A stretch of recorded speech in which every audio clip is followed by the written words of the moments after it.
So for this video we are taking on the Night Mother's Crypt on Master difficulty, but this is yet again one of those encounters where we get to choose an option and it's going to impact the encounter and how we play it. For this video we're going to be choosing Kill Alisanne, so we're going to go ahead and dive right in. As you can tell hopefully from the screen here, we're going to be playing a control monk list that is focused on taking things to the late game, but there is a reason for that. First, we begin play with a support card called Uther Near, and it says Uther will reward you for damaging Garnag. Specifically, the support says he gives you a trinket every time you break a rune.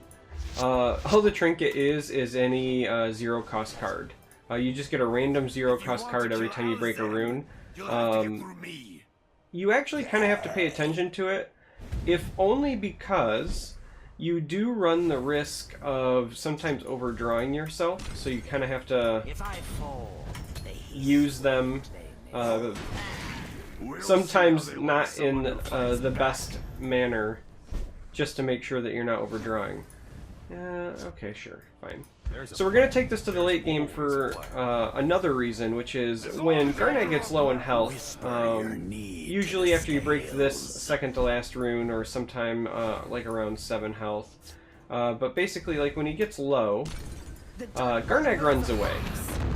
So this orc warrior deck that you're playing against, like I know he's got the shadow scale, but it's basically like an orc warrior deck list that he's playing will go away, and he gets replaced with Andronica, and Andronica is playing like a control spellsword list that runs blood magic lords and so forth, and they jump back to 30 health regardless of whatever you're at. So we're playing a deck that drags things to the long game because I am death.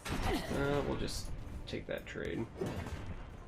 When we get to that point, and I cheated myself out of a health, so I'm not gonna do it. Guess I didn't cheat myself. I think we're gonna save this maybe for a Manticore or something. That's a bit of a bummer. So yeah, the idea is we want to get to a point where we've got a pretty sustainable board, control of here, then push in on Garnag, so that we've got a big board when Andronica rolls over.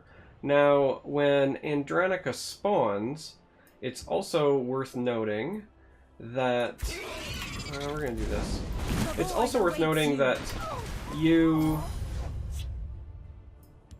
have to deal with 2 Preserver of the Roots. And given the point of the game when you're making that move, they basically are guaranteed to be 6/6 guards. 1 appears in each lane, so you do have to worry about that as well. Alright, so next turn we'll have 6, 7, 8, so we can play an early Baroness. Yeah, I think I like that. Or we could even go further, because we should be getting more contracts as well. You won't escape alive. Alright, so he's emptied his hand. Saving this is important because, again, once we get to Andronica, this can kill blood magic lords, which is pretty good for us. Let's go ahead and do that. And I do think that we... See, this is a tough call, if only because we're 1 Magicka away from Manticora. So if we just wait a turn, we can Manticora one of these, but then we're going to be taking 9 likely. Though we might be taking 9 anyway, even if we play the Baroness, but at least we would have the option to trade. And it would potentially give us a chance to draw Dawn's Wrath. I think we're going to play the Manticora next turn, so I think we just do this turn. There's always a plan. And pass. I think we're going to end up taking that 9 either way, and I'd much rather have, or not, or we're going to be taking potentially lethal here. No, the AI decided to trade. End of the road. A little distraction that helps a bit might as prove well. useful. So we are going to need to gain some health here, sooner rather than later.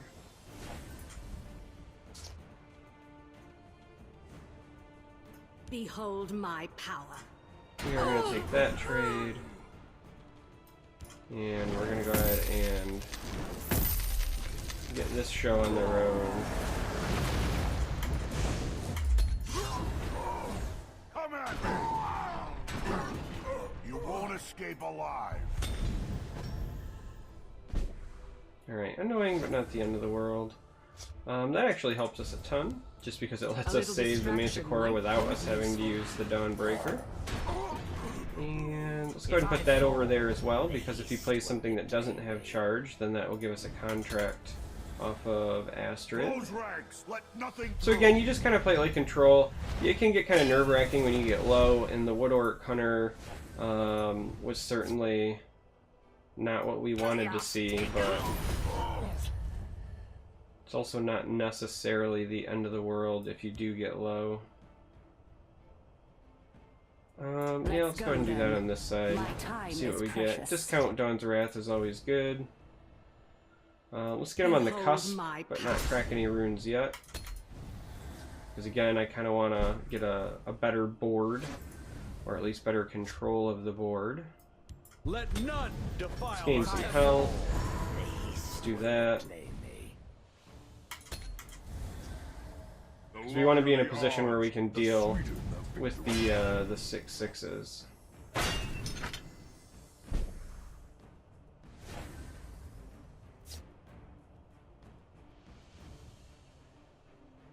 Alright.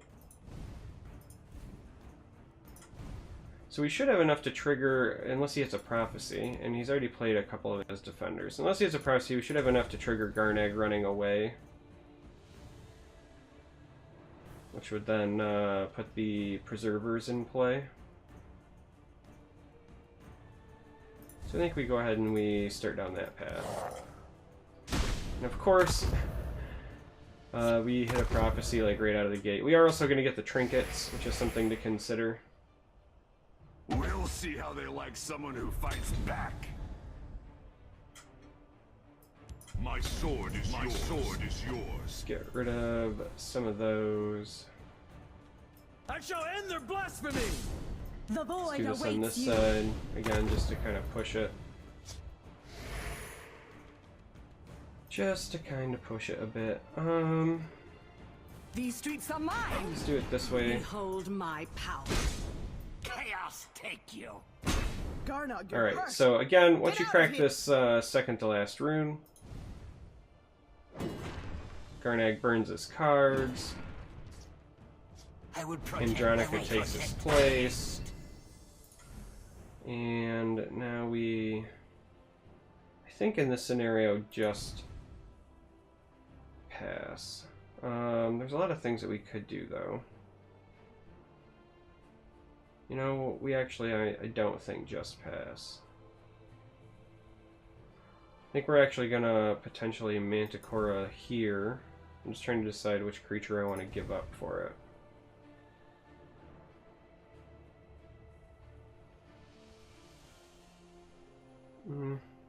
I don't think any yet. I think we just pass. Let's hold on to our resources. Too late for you. So again, this is kind of the point. Because they reset to 30 and they get cards, you want to have control of the board when they hit this point.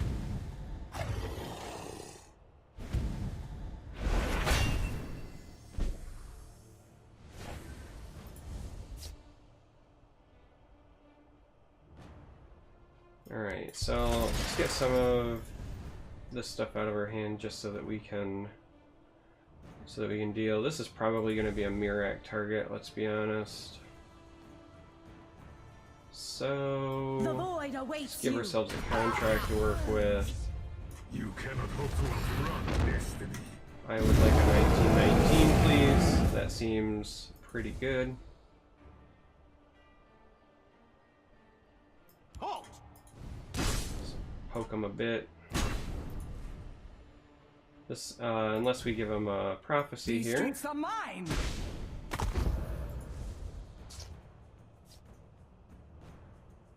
Just eats here.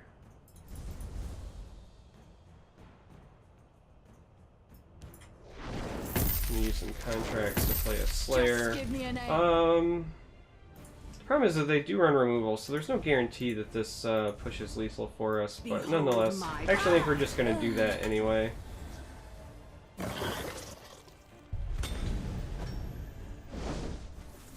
Blood on the waters.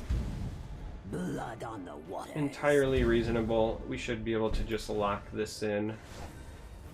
Yeah, especially with Tazcad, right? So, These streets are we can just go ahead and take that, get a discount Manticora on top of it. No big deal.